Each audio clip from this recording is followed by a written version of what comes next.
This podcast is brought to you by SeatGeek. Our friends over at SeatGeek are giving us a promo code of TBA Wrestling. That is TBA Wrestling for $20 off your first purchase. Enjoy the show.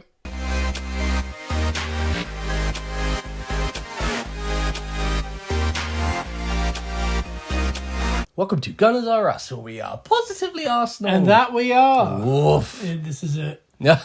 This is it. It's been quite the week. Yeah. And if you want to hear more from us, obviously, check us out on iTunes and Spotify. Give us a 5-star review. Check us out on TikTok, Gunners R Us Pod. And we also got a peppercorn sports cards on Whatnot. So underneath this audio, there is a link if you want £10 off. But we've opened up a YouTube, so go check that out, Peppercorn Sports Cards. We're doing a blaster pack every single day where we're looking for a one-of-one. I love that. You know, when you watch these videos on YouTube where you think, you know, can people make a profit on packs, all this kind of thing, we're doing this.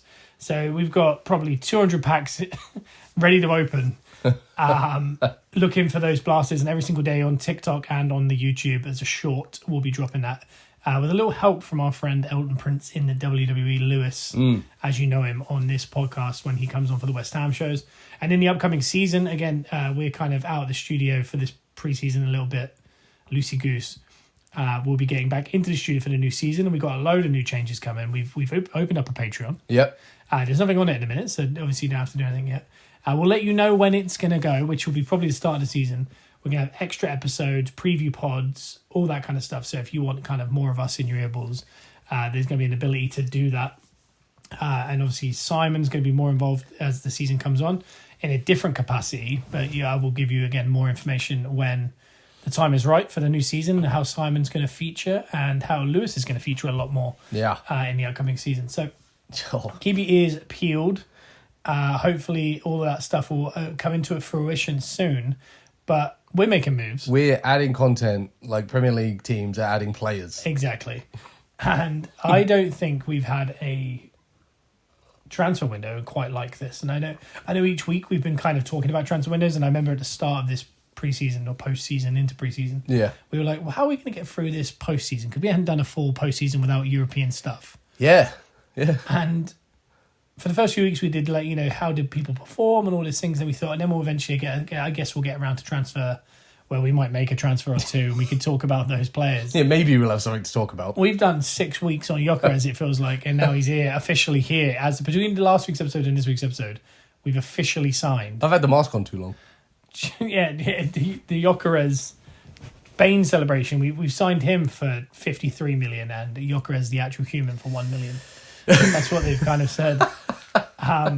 And we'll get to, obviously, Gyokeres in today's episode, but generally across the board, it is becoming, we're talking to our friend Ollie, who supports Aston Villa, and he was saying it's becoming a Super League. And in the past, people have complained that there's one winner in Man City every year, and the 3 teams that come up go down, and people didn't like that formula, which is not dissimilar to places like the Bundesliga, where there's a team that wins it every year, and the 3 teams that come up usually go back down. And then you get a surprise team that goes down here every 5 or 6 years. Yeah, but not just like the foreign leagues as well. You think back to like seasons past of the Premier League, it was always kind of 2 teams that would be racing for the title every season. Everyone else would kind of be doing their thing.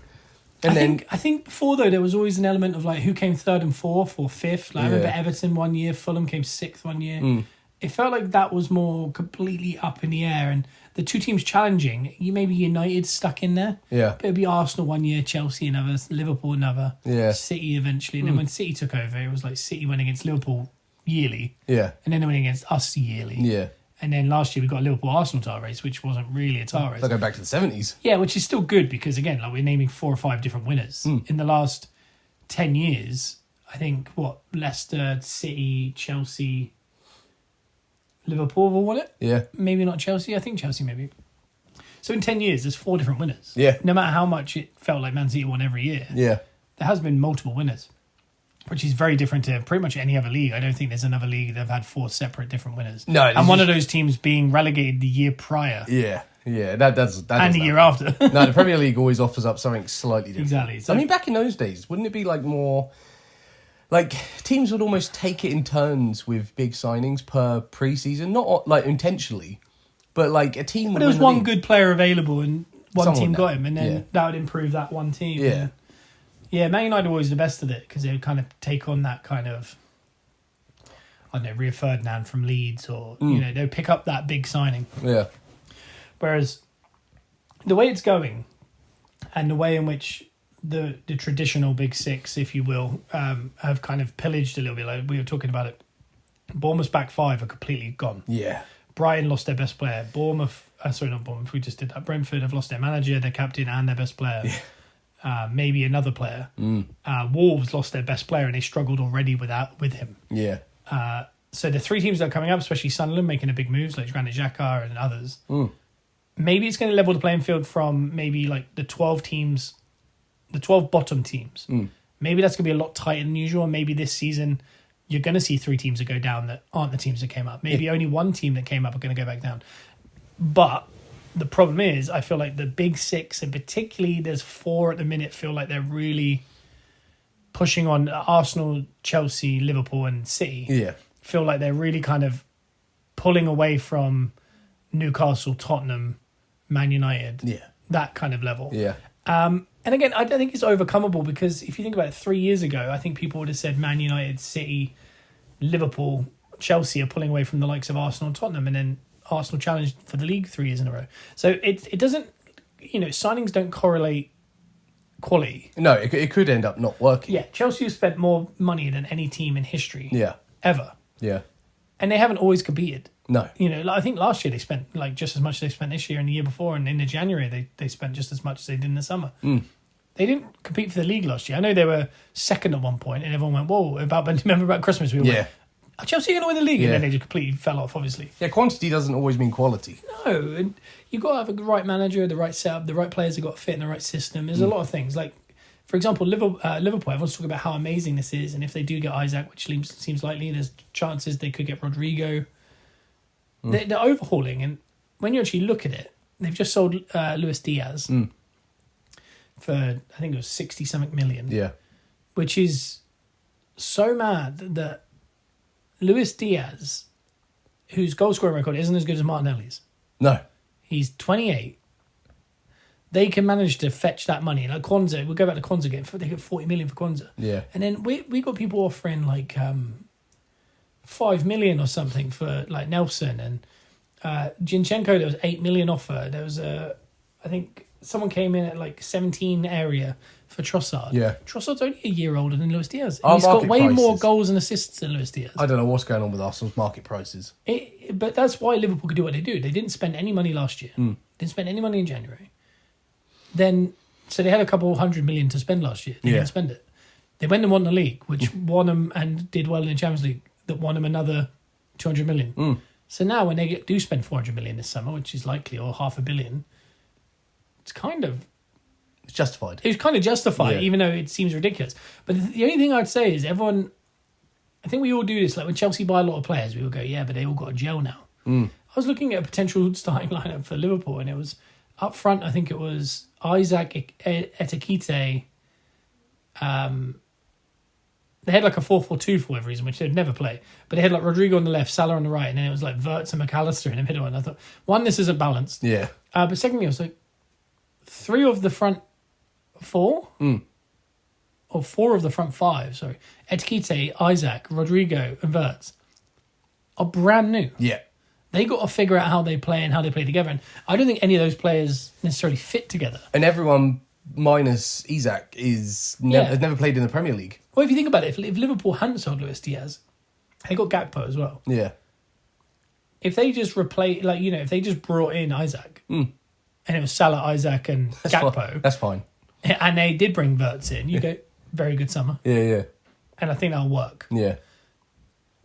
But the amount of players they're bringing in, like, you got to remember, I think it was Joe Gomez has just come back with an Achilles injury from preseason. Yep. That they now have 2 starting centre backs. Yeah, that's it. Yeah, they need to put some support back. Yeah, and one of them is actively looking to leave in Kanate. The other one is 34. Like, if you think about it, like when you think, that's the thing I think people are talking about Liverpool. Everyone's talking about like they won the league and now they're improving so much more. They're going to run away with the league.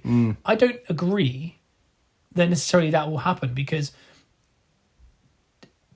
the team last year going into it, we thought with a new manager and an aging squad, we thought they might struggle and they didn't buy anyone. No. This year they're buying people, which is great. But what made them great last year was they didn't get any injuries. Yeah. And that team's been together forever. They've all played together. They've all gelled. They've all played in the Premier League. They all know how to kind of somewhat get the job done there. And in this year, if you think about it, all they're changing is they've now got a lot less depth defensively. Their right back is worse defensively than their last right back. Yeah. Yeah. They've added a number 10 in a system they don't play a number 10 in. Yep. There's a lot of work to do. And they've added a centre forward for far too much money Yeah. in Etikite, who isn't proven. Yeah. And then immediately it looks like they're going to go buy the guy who he kind of models himself after Yeah. for even more money. Yeah, because they could be like completely ungelled at the front and then really depleted at the back. Yeah, and also, like, if you think about it, like, and think of what that's doing for the confidence of Etikite. Like, Yeah. they bring him in for like 90 million. Yeah. And you're thinking, okay, like, he's probably thinking, all right, I'm the big dog here. Yeah. This is the team. I'm going to settle in 5-6 years. I'm Yeah. going to become a legend here. Then they go and buy the player that he's the not as good version of. Yeah, yeah.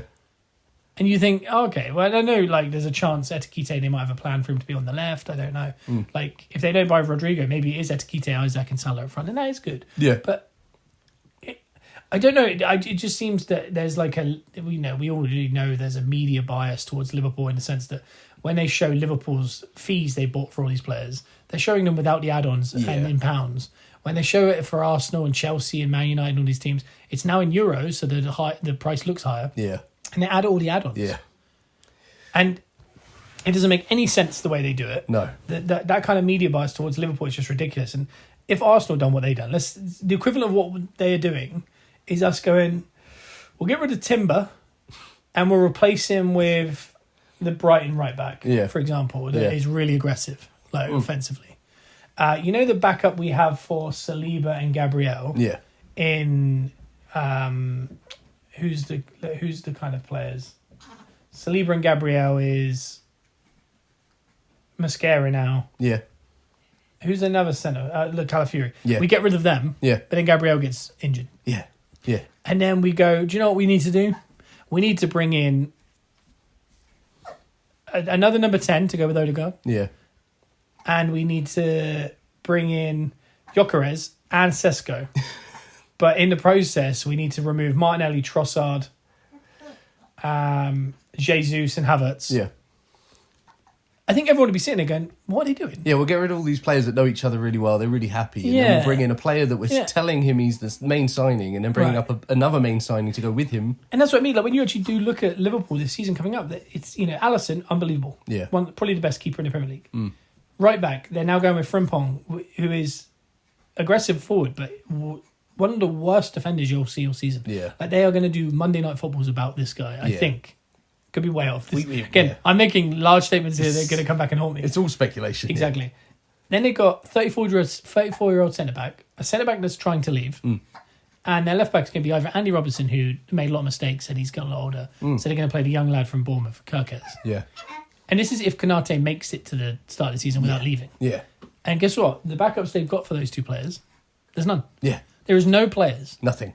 Right back, they do have Bradley. Yep. They have Frimpong. Robertson and Gyokeres. That sounds great. Yeah. Saliba, Van Dijk and Konate. Great. Yep. There's now no one. That's it. Kwanzaa's gone. Gomez is injured. Like when you put up that little graphic of like the players in the each starting position. players and the backup So what players. happens if week one, before the end of the transfer window, Konate leaves? They can't bring anyone in. Let's say they bring in Gay from Palace. Yeah. But then Van Dijk gets injured. Yeah. Yeah. Big trouble. I don't know what happens. I don't know if they just rely on not getting injured. For a 34-year-old, that could happen. That could happen. And then their midfield is, as we know, it's Gravenberg, McAllister and Wirtz going forward this season. Yeah. And that'll be fine-ish. But, again, the backup to that is Harvey Elliott, Curtis Jones. The left, they've got Gakpo, they've got Salah on the right, they've got Etikite up front. Yeah. The backup to that now is no one. As it stands right now, Yeah. there is no backup to those players. Chiesa is on his way out. Yeah. Obviously, unfortunately, Jota isn't with us. And then Diaz has just left. So it is Gakpo, Salah and Etikite. Yeah. And then when they bring Isaac in, cool. Etikite and Isaac. Yeah. But where are the wingers backups? Yeah. So what if Van Dijk and Salah get injured week one? I mean, all I can think is they've got all these 5 more signings lined up. Yeah, but the thing, that's what I mean, and that's what that's what I want to get to is when you talk about money spent and where it's spent and all these kind of thing. It's like, in fact, Trike is in the background of this video we're watching. Talking of cards, go check out or whatnot. You won't regret it. There's a quiet video of playing of Jeff from Card Factory or something. I don't know what he's from. Cards HQ. There is. Yeah, so when I look at that, I just think that if it was another team, they'd be going, oh, that squad building has not been correctly done. Yeah. And again, like you said, they could buy 5 more players. Yeah, they could. But if they do, they're going to be around the 600 to 700 million spent. We're sitting here, and also that turnover is like it's a whole new team. I mean, put it this way: I'd love to know from a Liverpool fan, like how they actually feel about this, because we're only getting like the narrative or what we're seeing. Because as Arsenal fans, we've made really smart signings. It's not biased. Like we've been pretty smart with it. We've signed the players we need. It looks pretty balanced. We don't really have to do much more other than hopefully an Eze or something. Yeah, I say hopefully like I'm a spoiled child now that's like, had all the sweets and I want more. It feels wrong to be. But as a Liverpool fan, like I would not want to be sat there a couple weeks. Is it a few weeks? Couple weeks from the season? A few weeks.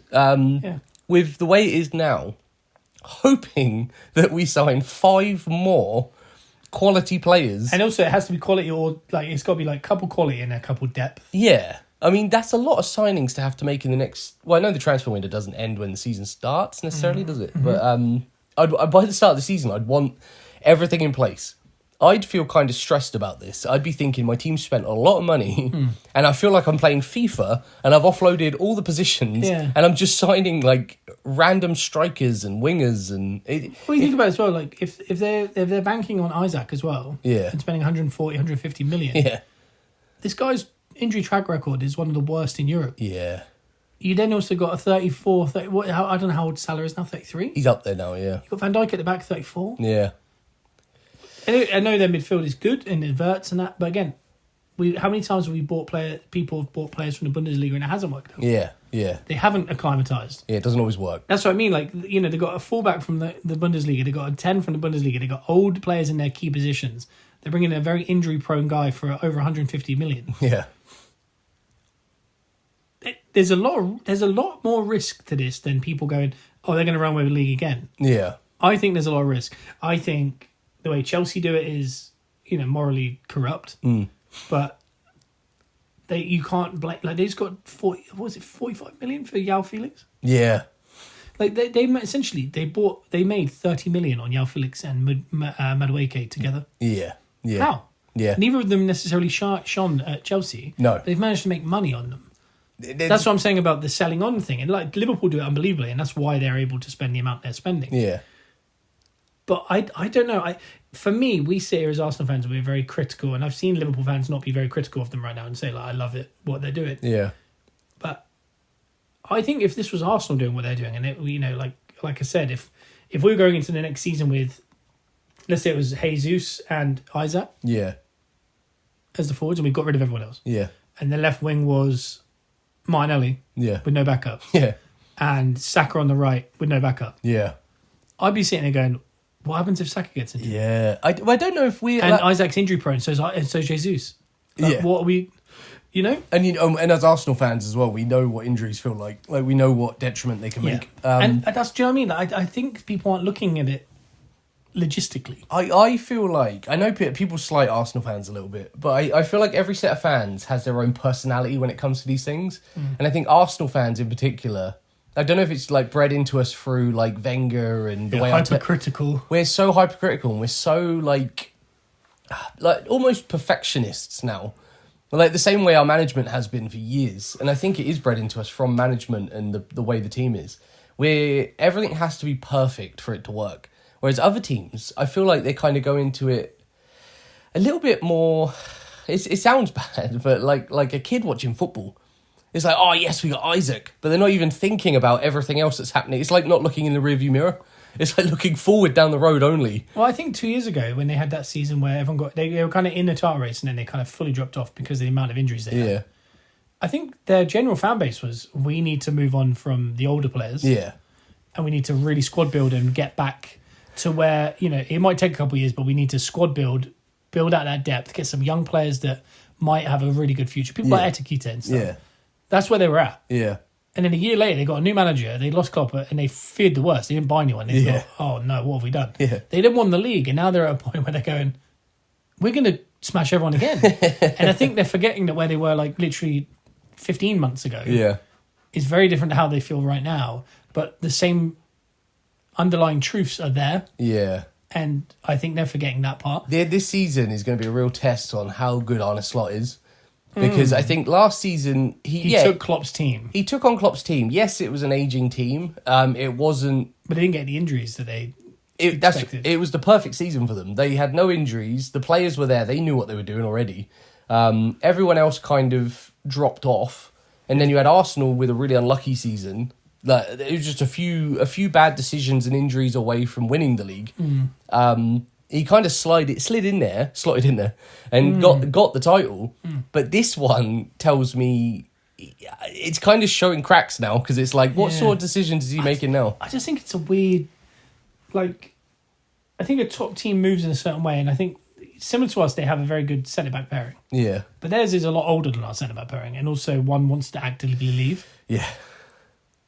We don't have that. We have two players that actively want us to. One's just re-signed, the other one's about to re-sign. Everyone's pretty actively staying. They're 26 and 23. Yeah. But we're still going, we need Calafiori though, and we need... and let's go get Maresca, who's the next new big thing. Yeah. Out of Spain. Yeah. And you think that's what Liverpool should be doing. They should be getting Maresca, and they should be going to get, some guy from Italy that is just a really quality centre-back who sits there. But they're not. They're going, no, those two will be fine. It's mad. And do you know what I mean? Because at some point you get down the road and you go, we spent $500 million, but we haven't got the depth, so now we have to do depth. And I don't think they can get away with spending 600-700 million. Yeah. So they are going to go into the season light. And again, they could get no injuries, and this could work out perfectly. Yeah, could do. But I think just a couple key injuries, they drop from 10 out of 10 team to like a 5 out of 10. Yeah, it's too They don't quick. go from 10 to 9 or anything. No, it's a big drop. And so again, we're going to do our bold predictions in the next couple of weeks before the season starts. But one of mine is certainly the way I'm starting to feel is I'm trying to look at it from a fan's perspective as if this was Arsenal, and I'm like, I don't know if this is good squad building. Like this is, they're being weird. Yeah. Because again, look 2 years down the line. Yeah. Van Dijk's retired. Yeah. Or definitely not in the Premier League. Yeah. Salah's gone. Yeah. He's not in the Premier League. Yeah. Two stalwarts of the team. Yeah. Isaac is 26, which is fine. 25. But he's very injury prone. But him and Etikite, that's great future. Gakpo, great future. Yeah. They were looking to move on Harvey Elliott and Curtis Jones and people like that. The youngsters, yeah. Yeah. What happens there? Like, I don't you know what I mean? Like, there's a couple of things that I just think are looming. And again, in 2 years' time, they could sell Salah and they could go and buy Saka. Yeah. We don't know. Yeah. We don't know what's happening. Yeah. But it just feels very like there's not a long plan. They're not in for a long time, they're in for a good time. Yeah, it doesn't even feel like a good time at this point. But I don't know. Again, like I said, they could easily have a season of no injuries and it'd be perfect. But I mean, if we did this, like they I know they've come off. I feel like there's a lot of hype. I think if you win something, you can get away with pretty much anything. And that's what we don't ever have. We never win anything. Like if we'd won the league last season, like we probably should have done. Yeah. And then done all these things that we're doing right now. People would say, "Oh, they're going to run away with it." Yeah. Whereas everyone's kind of saying like we've built a good enough squad to come second again. Well, some people are saying that our transfer window has been like mid. I'm going to be honest. I had a conversation with Dad last night about this because I explained the whole, that picture I sent you of the depth, like every position. And even he said, Dad's someone that kind of plays stuff down a lot. Like when you talk about transfers and stuff, he's like, I don't care. It's Arsenal. Watch Arsenal. He's very confused with their names at the minute. Yeah, he said Zubamendi, Gyokeres, and Maresca about 4 or 5 times the other day. And he was like, what one does the hand thing? But he does famously play stuff down because he's quite happy to just watch Arsenal whatever. The first time I've ever heard him say in our entire lives last night that he's never seen anything like this as an Arsenal fan, and he's been an Arsenal fan his whole life. And for him to say that, and I feel that way at 42, you feel that way at 36. I don't even know sometimes. I keep thinking 37.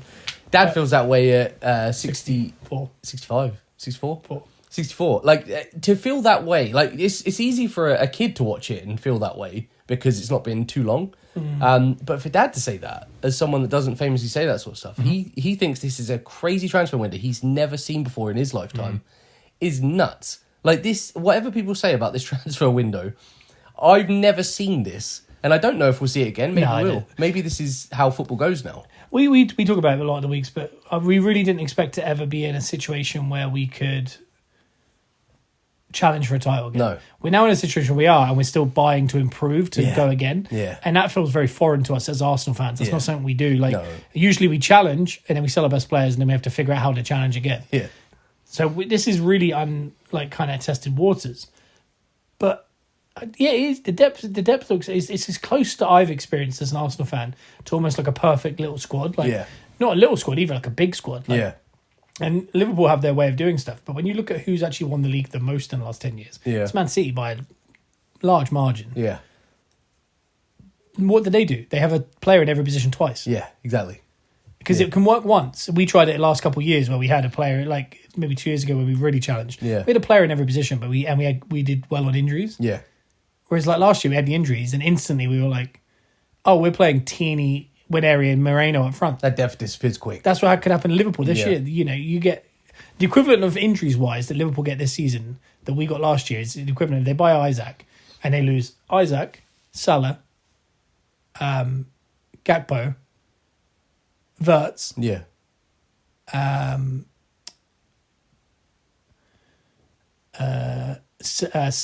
Dijk, Frimpong. Yeah. They lose all of them for at least half a year. Yeah. And all of a sudden you are playing, Bradley plays half a season, Yeah. a youth player plays centre-back. Yeah. Their forward line is Etikite up front with now Frimpong playing right wing. Yeah. Out of position. I said he got injured, I think, but but you know what I mean? Kirker's playing left wing, Yeah. and then the right wing is Curtis Jones playing out position. Yeah. And then you also got to make sure, because Wirtz is playing, Harvey Elliott plays every game, and he plays with McAllister and Gravenberg, which is great. But Gravenberg and McAllister have to play every 3 days. Yeah. Yeah. Run him All into those the players ground. do. Yeah. And that's what we did last year. Yeah. But that's what can happen when you have a tiny squad. Yeah.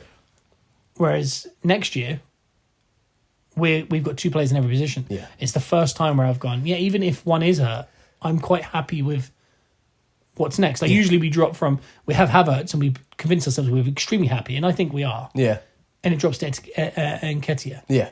And you go, I don't know if we can win a game. Well, Yeah. you do sometimes and sometimes you don't. Saka, we went from there to Wineri, but you can't rely on a 16-year-old, 17-year-old It's a lot of pressure early. to play every week. So all of a sudden it's like, oh, we had to do a loan deal for Sterling. Like they would have to play Chiesa. Yeah. It, And a big part of the way Arteta does it, like I said to Dad last night, it's not just that we've got this player backing up this player. There's multiple players that can shift across, pull forward, go back. Like there's multiple players that can safely play in every position. Yeah, they're very adaptable. And that's what I mean. So they're not just 2 players in every position. There's almost 3 players in every position because certain players play in 2 positions. Yeah. And yeah, so I mean, I don't know. I just think that people aren't being very critical of the squad building, No. considering they're going to have spent $500 million soon. Yeah. So I don't know. For me, it's very strange. But no, when you talk about Super League, yeah, it just feels like teams are getting bigger. You look at Newcastle, they're having probably the worst summer of anyone ever. Yeah. You know, they bring in Elanga, they go for Wissa, then he gets his eyes turned. Pedro, then Chelsea buying from underneath. Trafford, City buying from underneath. And Etikite, Liverpool buying from underneath. We're going to keep Isaac. No, Liverpool can have him. Yeah. When you look at what they're doing, look now they're buying Ramsdale. Yeah. And there's no slot on Ramsdale, I love Ramsdale, but it does feel a bit like if you're a Newcastle again. So what have we done? Okay, we've massively lost a couple players, like our best players potentially, and we've replaced them with Elanga and Ramsdale. Yeah. Yeah. I don't know. It just feels that they're having a tough one, but it does feel like Chelsea just buying up everyone. Yeah. Arsenal buy like we're going to go take Palace best player potentially. Yeah. We're improving. Liverpool improving. City are very under the radar. No one's talking about City, which Very is quiet. very worrying. Yeah. Because they do have 2 players in every position and probably the best coach of all time. And they're also very good. It's like it feels like a conveyor belt at Man City. You don't hear about it, and then like these names come in that you don't know too much about. They still have the best forward in the world, the best coach in the world. Yeah, and these players quietly come in, and they're just good soldiers. Yeah. They just run around playing the ball. Yeah, so that's one that's odd is that, they're not talking about Man City. Yeah. But it does feel like those 4 are pulling away, and it could be one of the first seasons where you see those 4 almost beat everyone except each other. And then it does actually come down to the head-to-heads. It becomes a cup which final. is what they wanted the Super League. Yeah. You know, they wanted to condense all the teams from the 4 best Yeah. from every league, give them $1 billion to spend to get all the best players, and then all this group up. Yeah. So it is a little bit concerning, especially when you're like talking to the Villa fan, Ollie. there's teams selling like hotels, and I think Villa have actually recently sold their women's team to themselves. But they're selling things to themselves, and like Yao Felix is going to teams that are owned by their owners. Yeah.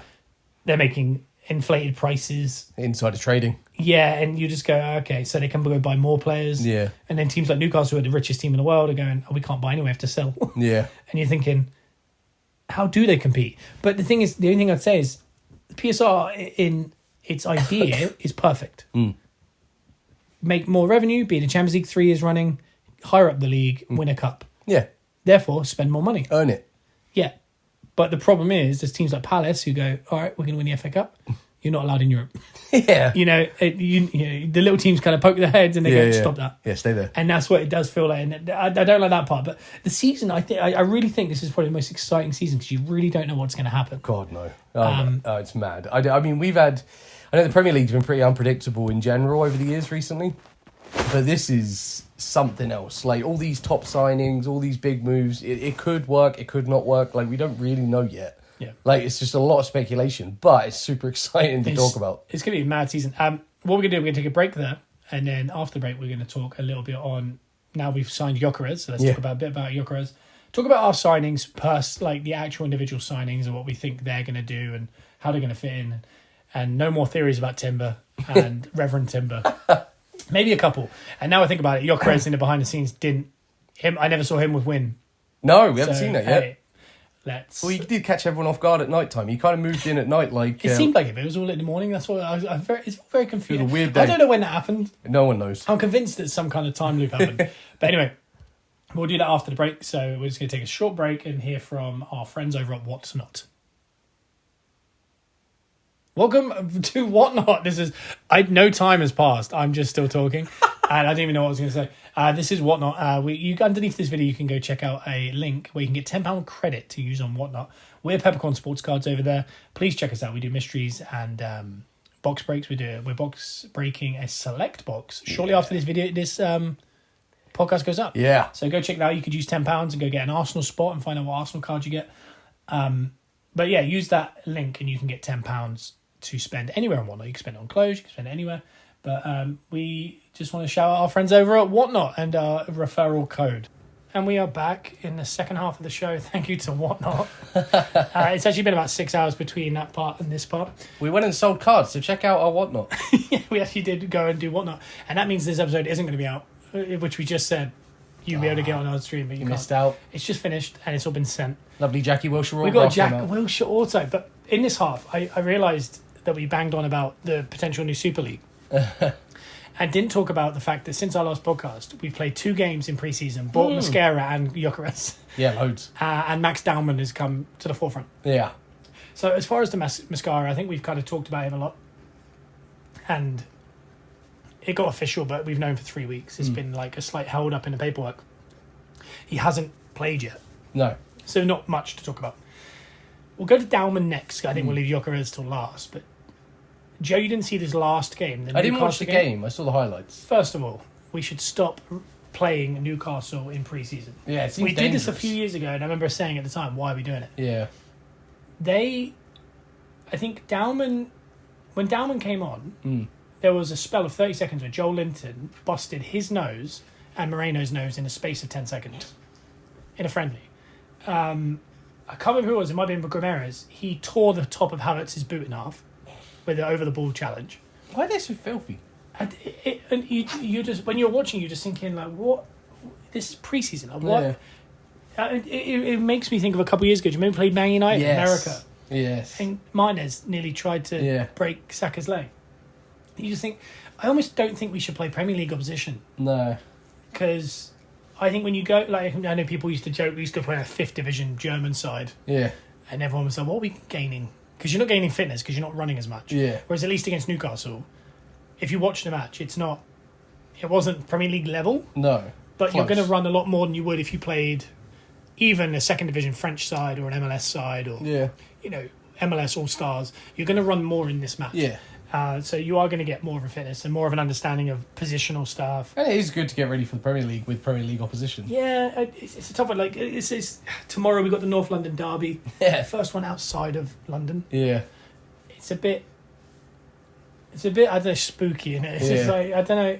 because you can't lose that. No, that's important. But you don't want the players to go into a match thinking they can't lose a preseason, because therefore that's when people expend themselves too far. Yeah. A couple of things happened in this match. Saka ran into the channel really quick, took a slip, and both his legs went straight, and he kind of bent forward, and then he was touching his hamstring for about 10 minutes after that. And you just think things like that. And there was a couple of times where we sent a couple of people sprinting down into channels, and you just thought, do we need to be doing channel runs? And I know that you can't not, you have to get people ready, because otherwise game one, the hamstring's going to go. Yeah. But you got to do some quick sprints every now and then. then. And again, Calafiori went off injured again. Saliba went off injured. Both look like they're training today, so doesn't seem to be really an issue. Yeah. But when you look at that, you just think, what, like, I don't know, it boggles the mind, Joe. That's what It does. But it befuddles the rock. It befuddles the rock. But Max Dowman came on, and I don't want to get ahead of it, but he's messy. And I've seen a lot of people saying, like, genuinely after that game, there was fans of other teams, Tottenham fans, Chelsea fans, saying, of all the teams to get the Messi regen, it's that cringy fan base. So it's like a general consensus of people, like, there's something weird about this guy. Like, he's good. Yeah. And I've heard about this for a couple of years now at Arsenal.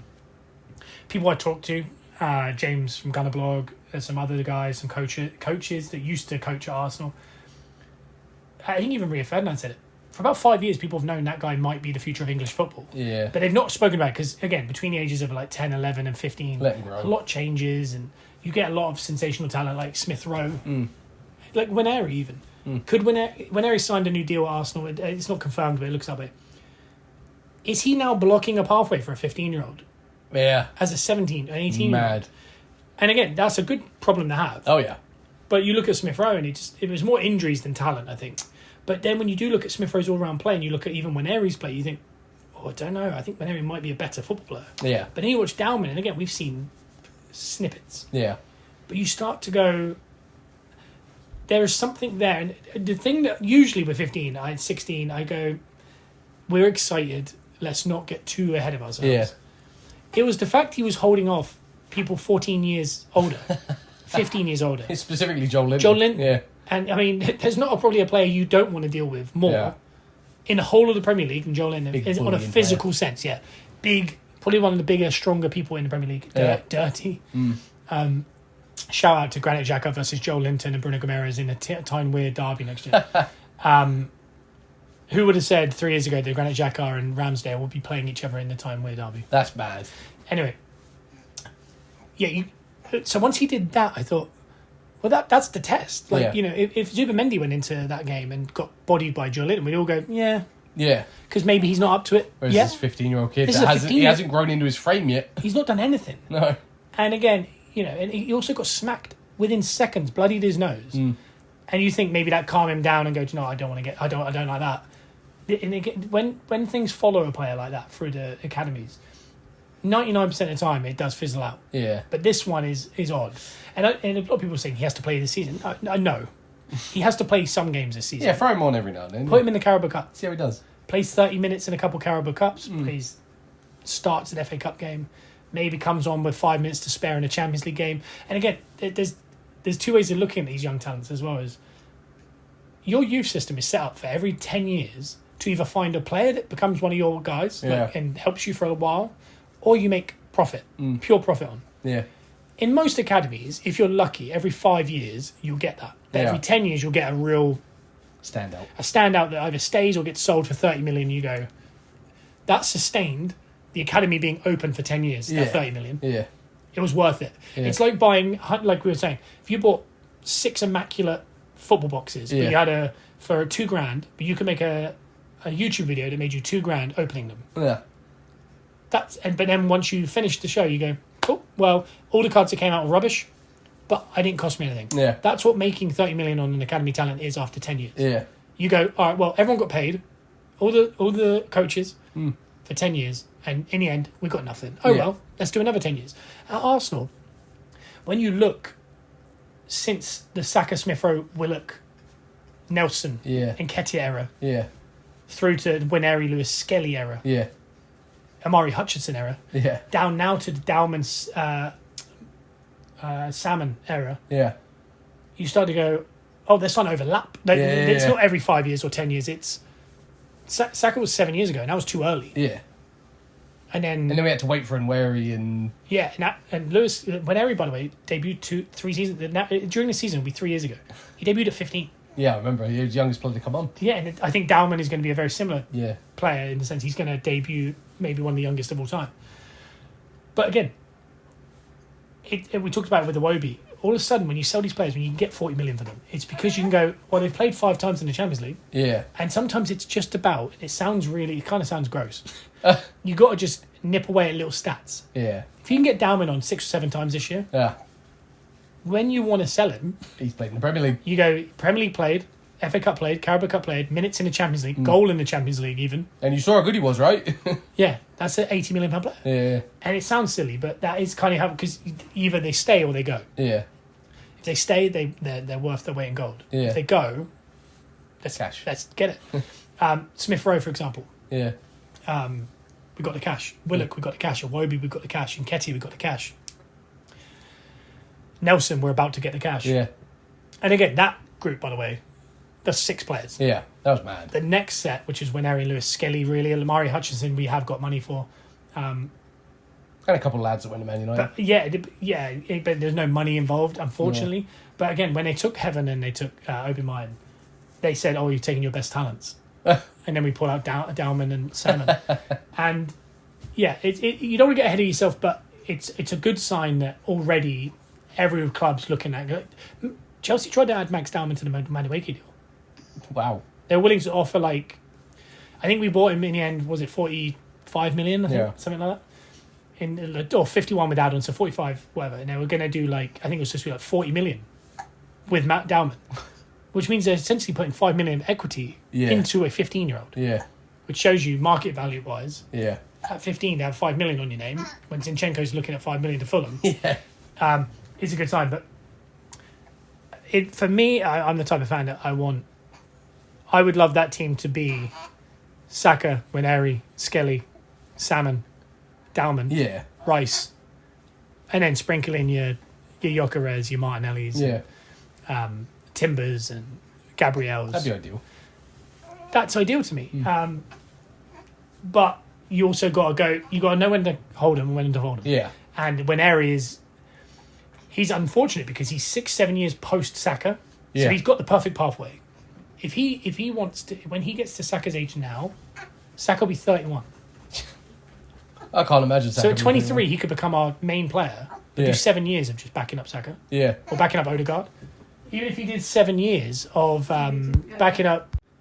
So when you look at it that way, of Waneri's almost stifling the next set because he's in that gap. So but that's a good thing because it's either we're going to find out very quickly. Yeah. Is he Odegaard's successor? Because by the way, there's also a chance he could be good enough that in the next year or two, because he still has a couple of years. Dowman's not coming for anyone's job now. Not yet, no. He can help, and we can get game time. Yeah. But we might find out in the next 2 seasons that Martin Odegaard at 27, we might as well go get 60 million for him, and Waneri, who's now 20, can be our main number 10, and he's week to week. And then Dowman is all of a sudden the understudy to Waneri, and he's only 17. True. And you go, oh, we made 50 million on our captain Odegaard, and we've upgraded by the 2 backups, so now completely free. Yeah. And that also goes back to why we're looking at Eze and people saying, are we blocking Dowman and Waneri more by buying a 27-year-old who's very good? I think who plays in the exact same position. I think that is just trying to get the job done now, though, because the quicker we can win the league or the Champions League, the better everything is. So you bring in, obviously Dowman and Nweri might not play in Odegaard's place yet. Dowman's not going to play in Nweri's place yet. But we need something to get the job done now. Well, there's something too, if they do believe Waneri maybe is the predecessor to Odegaard. Yeah. Maybe you got Eze in now, who's 27. Yeah. And Odegaard goes in a year or 2 time when Eze's 29, but you keep Eze. Yeah. And you move Odegaard on at 27, who's now primed to go back to Madrid or somewhere. For big money. And all of a sudden, Eze is the backup to a 21-year-old Waneri or 20-year-old Waneri. Yeah. And he's 29, but he's still talented. Just the old and head. you still feel, like Trossard or you see Christian Eriksen and people like that are kind of in these teams to kind of sit behind the world-class youngster. Maybe 21-year-old Waneri is running that team. And Eze's just happy to be a backup at 29 and go, I'm happy to stay until I'm 33.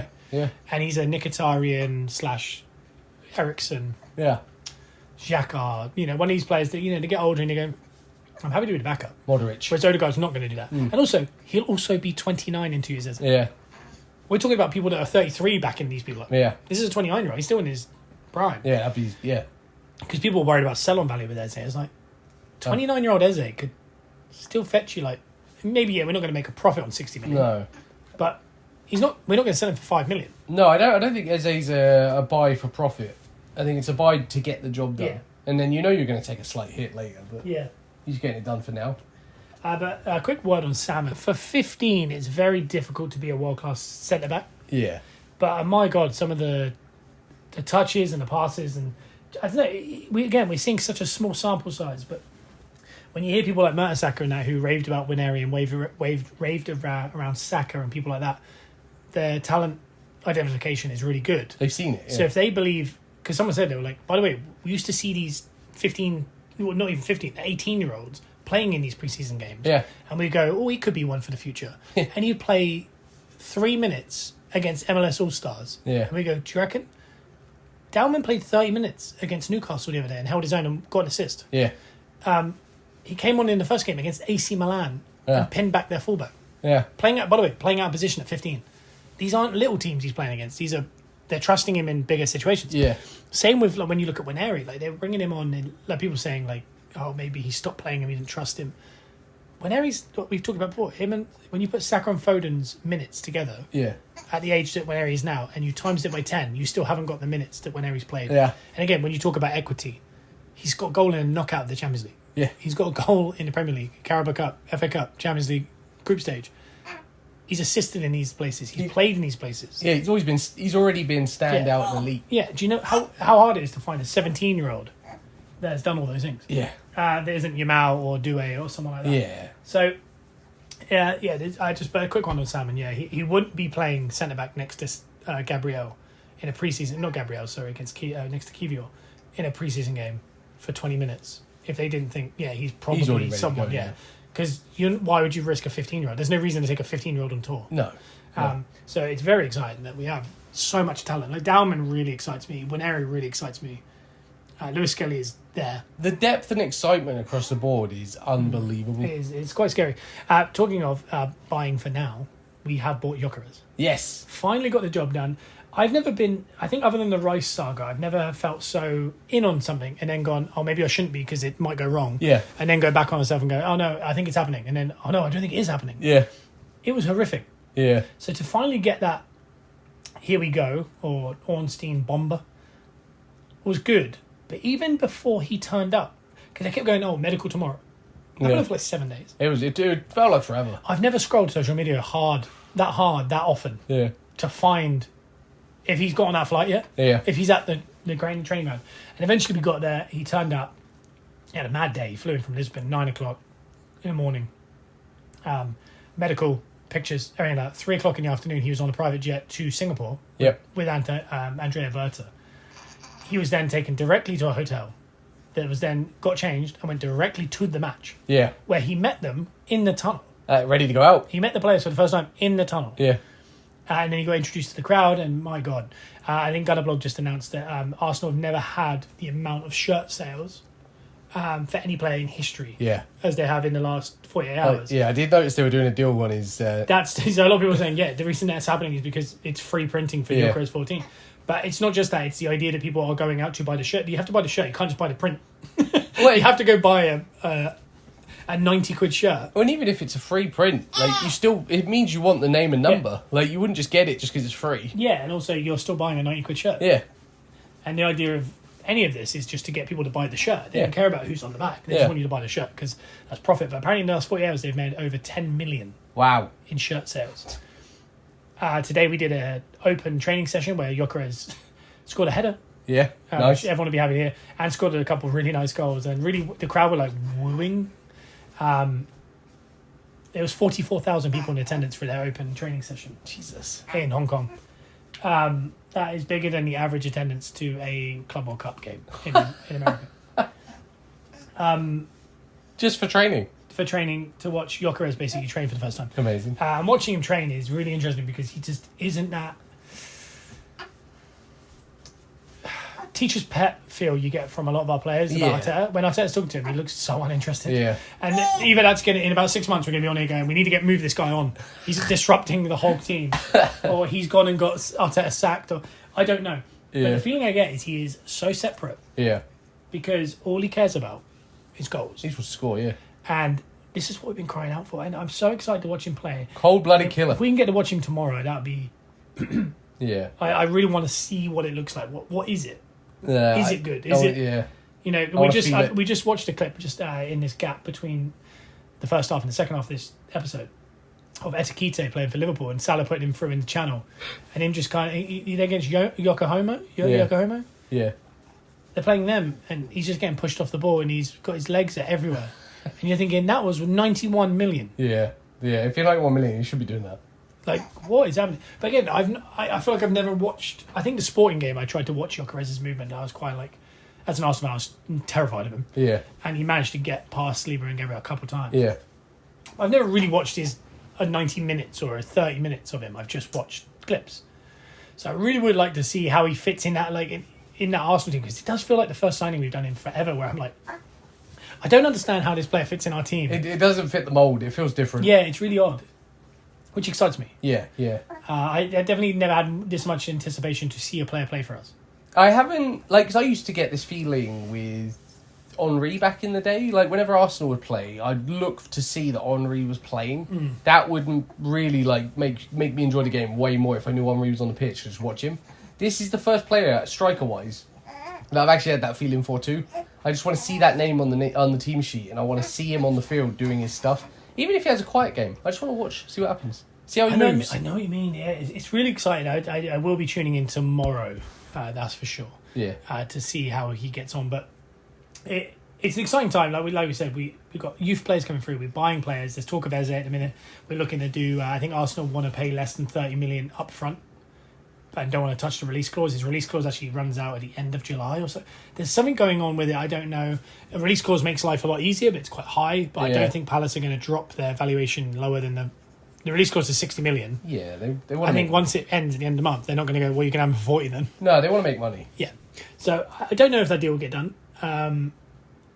Strong interest from Fulham for Nelson and Zinchenko. So time will tell if we're going to sell anyone. It's starting to feel like we're not going to sell anyone, which I'm very happy to. Hoarding. But we also got to get 25 people in our squad. Yeah. And at the minute, that means you can't have Dowman and Salmon and people like that in the squad. You've got to have 3 keepers. Yeah. So take away the keepers, there's 22 outfield players. There's 2 in every position. Now it's outfield. Well, 10 plus 2 extras. I don't know. Do you know what I mean? Like, it gets real tough. You have to start making choices. But I think the kids can always go play for the youth. I guess your squad is different for Carabao Cup and things like that. So you can kind of keep people away. Is there an injury like Jesus isn't filling a gap? Yeah. Even if you don't sell him, do you not put him in until January? Do you add him? Yeah, that kind of thing. So there's a lot to be figured out. But I'm excited for Arsenal versus Tottenham in Hong Kong tomorrow. We'll be back next Wednesday with more Gunners Are Us on iTunes and Spotify. Give us a 5-star review. Check us out on TikTok. We're doing 2 videos a day now. Heck yeah. The young one is having a good go here. And like I said, we're a bit loosey-goosey in the postseason. So coming up soon is 2 audio podcasts to your stream that doesn't have a baby crying in it. And we're going to add more on a Patreon, things like that. More people joining along on the pod and doing some cool things. So as the baby gives you a farewell, we're going to give you a farewell too, because I got to go check on him. Heck yeah. Right. Bye. Bye.